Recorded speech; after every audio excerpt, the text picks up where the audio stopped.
whenever you're examining a clinical trial, there has to be a primary endpoint, one test that is done first. And that one test is going to use the alpha in the testing hierarchy. This is pretty complicated, I guess, but in statistics, it's thought that it's generally accepted by all scientists and statisticians. There's my poor example of an alpha. It's probably a little more dense like that. And there's beta as well. But the amount of alpha spend or power you have in science is generally 0.05. And what does this mean? This is 5%, in other words. You have a hypothesis. This is the null hypothesis. This is that the drug doesn't work in most biopharma studies.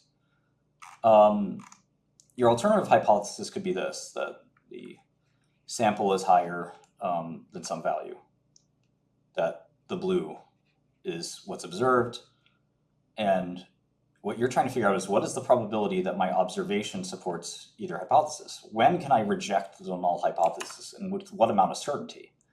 This is the amount of certainty you need. If you needed, let's just cross this out for a second. If you needed this much certainty, would it be harder or easier to reject the null hypothesis? Anybody in chat know? If I lowered this from 5 to 1, it's way harder. It's way harder because I'm basically saying that I'm looking at the result and I'm saying, let's say drug versus control. The drug is 7 months of survival and the control is 7 months of survival. My hypothesis, my null hypothesis, is that these are not any different. The drug and control group will not have any result. This is before the trial is done. Now the trial is done, and these are the results. 7 months, 7 months. It certainly looks like it, right? But that's not the whole story. When we calculate the p-value, we calculate it based on something like the t-test. We need sample size, so how many patients are in each group, and the standard deviation. And of course, the actual result, the effect size. With those three things, you can calculate any clinical trial's p-value. There's a lot of details in between, but it really, at the end of the day, is not too complicated. The more sample, the easier it is to tell the difference. The less standard deviation, in other words, how each patient does, you could have a lot of patients adding up and averaging 7 with totally different values, or they can all be like 6.9, 6.8, 7.1, 7.2. So my null hypothesis is that the drug is no different, that it falls within this orange-reddish color here, pink, orange, red. The alternative hypothesis is that the drug is better, and it falls in the blue hypothesis. And this could just simply be, we're measuring, the value here is 0, which is drug minus placebo in months of survival. If you're a patient, you want to be all the way over here in the far end of the distribution, right? You want this number to be 3 or 4 or 5 or 6 or infinity, ideally. You want to live much longer than placebo, drug minus placebo. If the result comes out in this area, placebo is better than the drug. So my hypothesis is the null hypothesis, which is that it won't work. What is the probability I can reject this hypothesis? If the result was 25 months versus 7, I can probably, and the patients, there were 1,000 patients in each group, 1,000 here, 1,000 here. And all of the patients in this group had a very small difference. If you looked at each 1,000 patients, they're all like right around 25. And if you looked at these guys, they're all right around 7. The p-value of a trial like this would be what? What would it be roughly? 0. What? You can think of it as the chance that this result was random. But it's better to think of it as what is the confidence I have of rejecting the null hypothesis. I'm very, very confident. Exactly, Michael got it right. I'm very, very, very confident. Oh yes, AML does happen with babies sometimes, or young kids. That's crazy. Crazy story, Will. I'm glad you're still with us. Bone marrow transplant, very young, you can survive. So the p-value goes into the p-value calculator, and that's some really ridiculously low number because the chance that this was, or the likelihood that the result we just saw was due to chance is very low. And the confidence I have of rejecting the null hypothesis, which again is that these two aren't any different, well, they're as different as it gets. And it wasn't just due to like 3 patients doing well or some randomness around, okay, one guy did like 52 months or something. No, this was a really, really big difference. So we can completely reject the null hypothesis. In something like this, I don't have a lot of confidence I can reject the null hypothesis. In fact, the null hypothesis is probably true. So this is why statistics are so important in biopharma. And I would just encourage you guys to spend a couple of hours, on statistics. Really easy thing to do, and you learn a lot. And interim analyses are all about statistics. I think it depends, Humphrey. If you don't have the time to research a lot of stocks, probably you want to do 5, and that's assuming you really want the smoke. The market's the more stocks you pick, the less alpha you probably get. So if you want the smoke, I would just do 5 stocks and just have a crazy portfolio. That's probably one of the few ways Buffett said he can make 50 to 100% a year if he had to start all over. That's basically the way he would do it. Because that's the way he did it when he was younger. He had 3 stocks at one point, but usually you had like 5 to 10 stocks. I know it sounds crazy, but if you have if you're looking at tons of stocks, you have to do 2 things. 1, you have to look at a ton of stocks. 2, you have to have extreme conviction in those 5 stocks.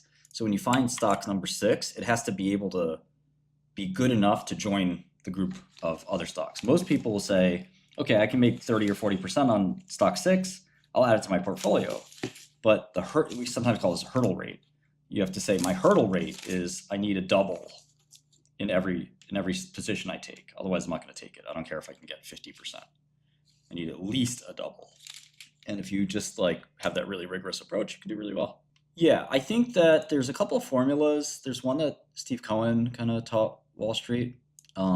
You can actually model out, believe it or not, your results. So if you have you can actually do position size, turnover, number of positions, win rate, win percent versus loss percent. So you can kind of take these ideas, and then you can kind of do standard deviation.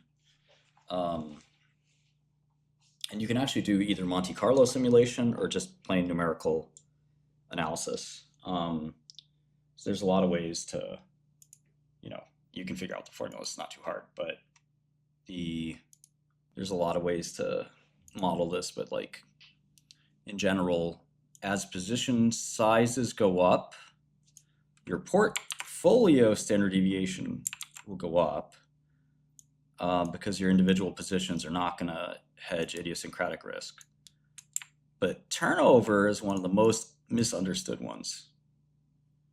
If your turnover is really high, your portfolio standard deviation drops a lot, and you can afford to have a fewer number of positions. But position size and number of positions are different. It's very, very interesting, actually. You can have a very low position size with a very low number of positions, but if you have extremely high turnover, this is kind of like a really interesting model where basically you don't lose money and you can still have a pretty healthy return. The Renaissance model, but your win rate should be fairly high. This is kind of the output, right? The output is returns and standard deviation, or what we sometimes call vol.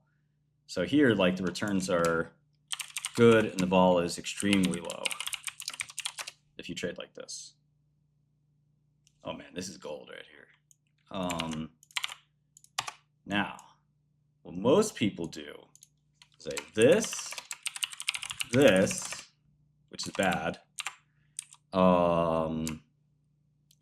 this,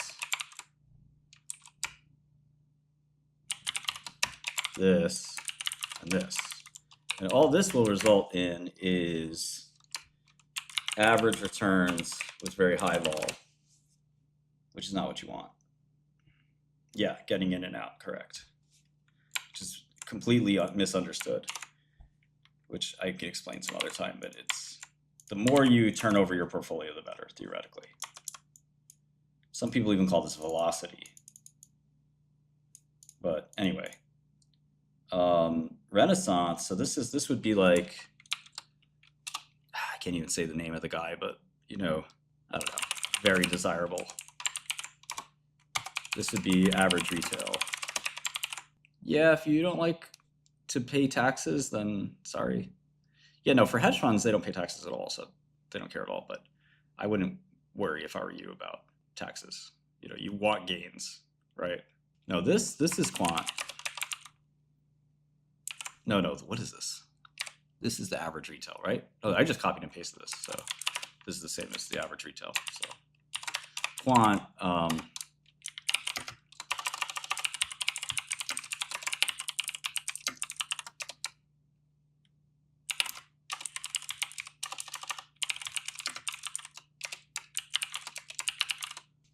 so this is kind of the best. If you can manage this, this is the best way to do it. Very few humans can trade 10,000 stocks though. Here's another model.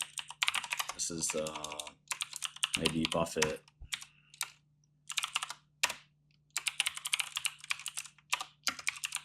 This is the Buffett model, which probably makes sense for most people, and this is kind of what somebody asked about, I think.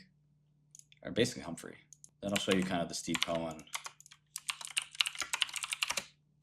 model. This is also extremely good. So there's a lot of ways to skin the cat. You have three like really good kind of balancing acts. Turnover is a function of two things. So it's like, maybe I'll put that here. Duration, basically just duration, right? It's like how fast you get in and out. So I guess like you have to keep, turnover is like a mix of different things, including like just, you know, your duration. So his duration is, position duration is years, minutes, weeks. And the exposure is different, like, because like here, he's always got like, keeps extra powder so low. So even though he's got a lot of he's got very little positions, and the positions he does have are a very high percentage of the portfolio, he's still always keeping extra powder. So his actual turnover is less than you could even imagine because he's always got spare cash. Here the exposure is, you know, portfolio is pretty full at all times, maybe even slightly leveraged. And here is, you know, extreme leverage. So like what they get to do is really exploit this, right?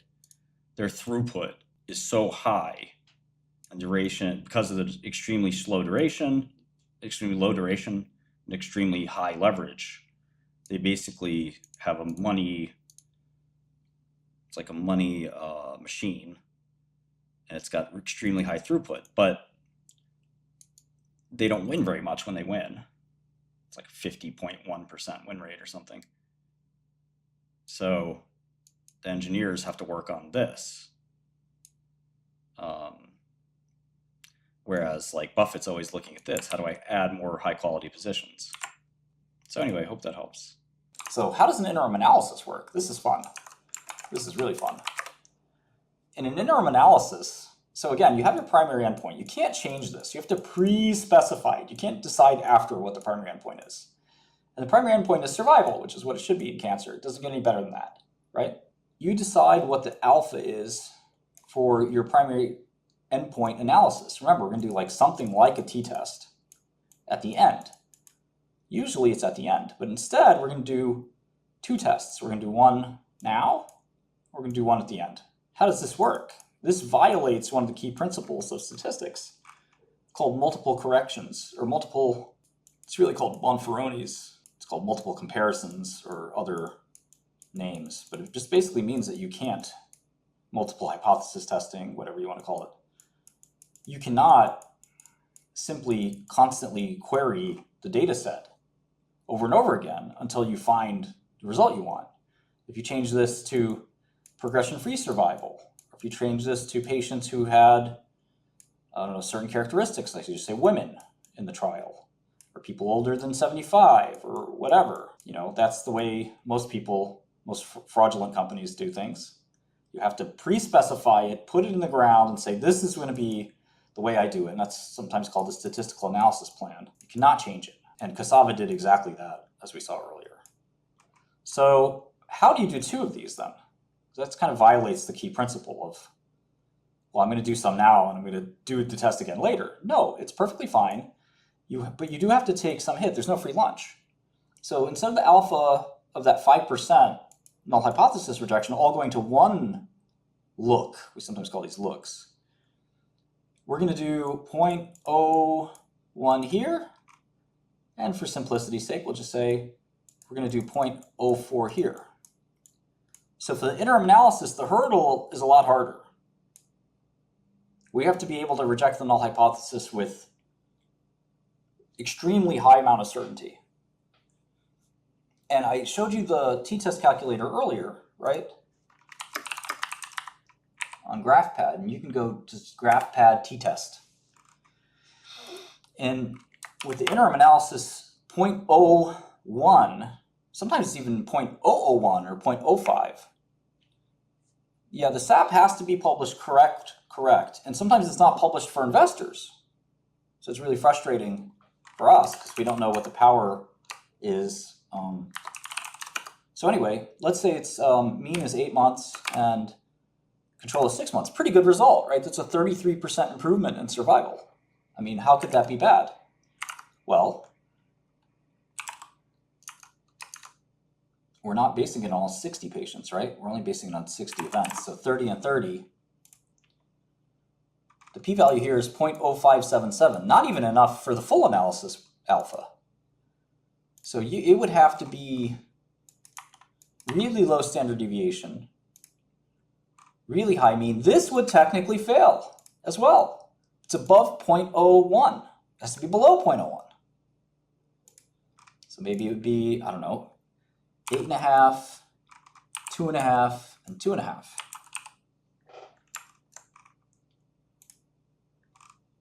Finally, it's less than 0.01.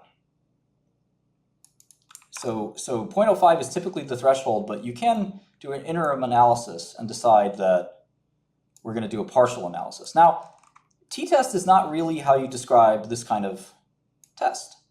It's actually something called a Kaplan-Meier curve, which is just a survival curve. And here is perhaps chemo. Pretty much will go to 0, unfortunately.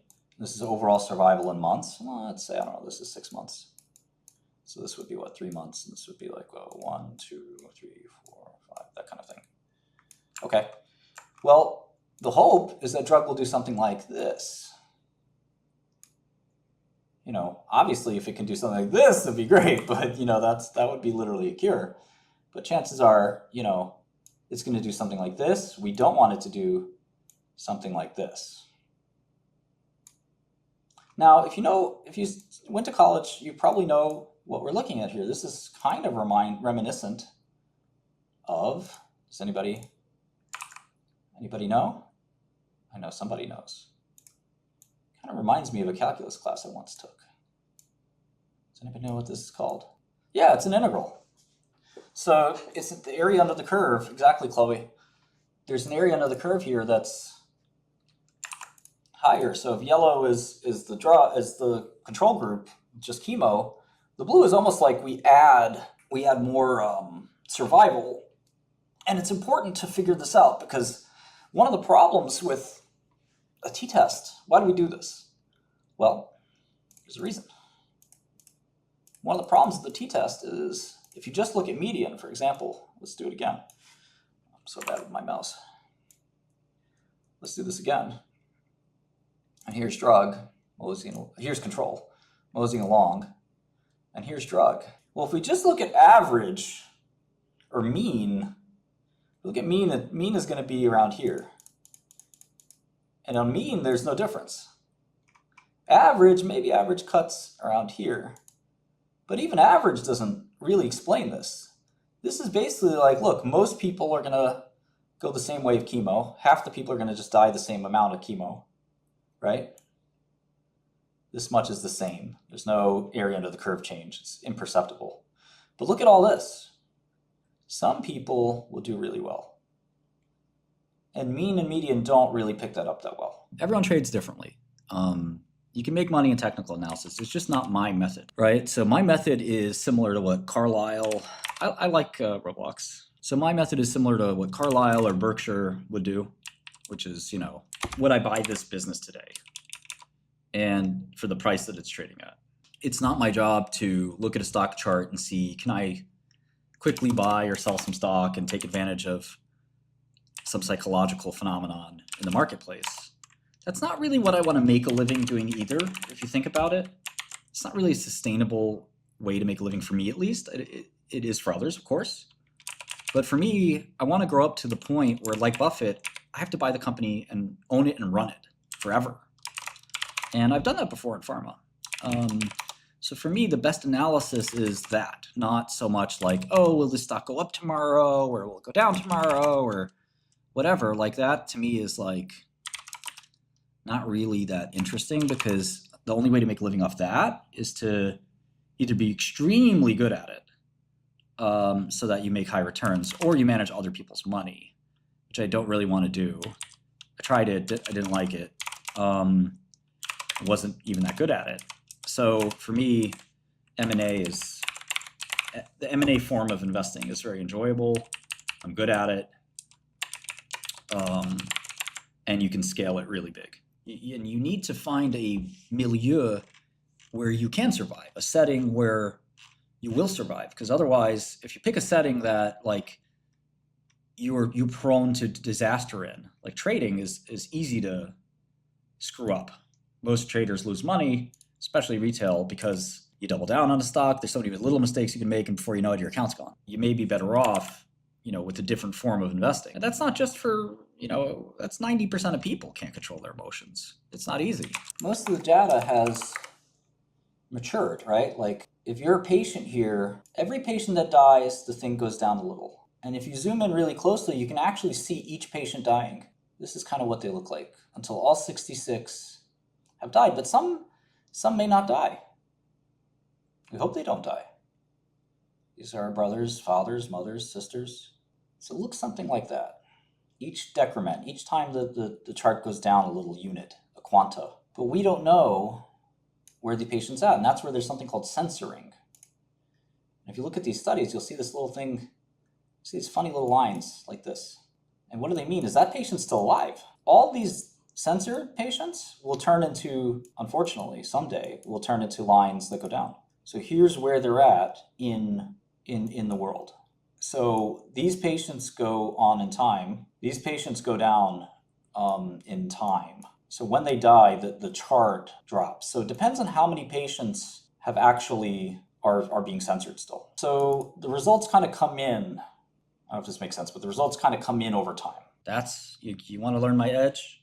My edge is history. I want to pay my dues, read. I want to meet every old executive into it who's like 85. I want to go knock on their door at their porch. Who is it? It's me, Martin Shkreli. I'm just a fan of your husband. I just wanted to see if I could talk to him for 5 minutes about his history in business. Okay, Sonny. Hold on. Joe! There's a boy here to see you, a young boy. He wants to talk to you about business. Tell him I'm not home. He's a sweet boy. Okay, fine. Sir? They said you'd be a boy. I'm 41, sir. Just want to see if I can talk to you for half an hour about Intuit and your history. I brought some cookies. Cookies? That's what you got to do. You want to be good. That's what you got to do. Learn the history. Meet the legends. It's easier than you think. Before you know it, he's laughing. And that's what Bill Gates called me, to offer $30 billion to buy Intuit. And I said, Bill, oh, wow, there's a whole story about, wow, look at this. This is beautiful. Stanford did a whole thing on this. Now, again, no single doctor has insider information, theoretically. But when you combine all of it, you basically get the study results. This is sometimes called Mosaic Theory. And Mosaic Theory is an exception to the SEC insider trading. So if you had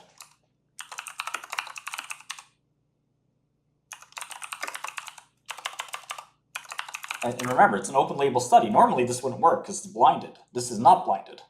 So let's say you go to this guy in Spain and I had 3 guys in the drug group, 2 guys in control. Okay, doctor, how long did they survive? Well, my 3 guys in drug, they did 12. Looking it up.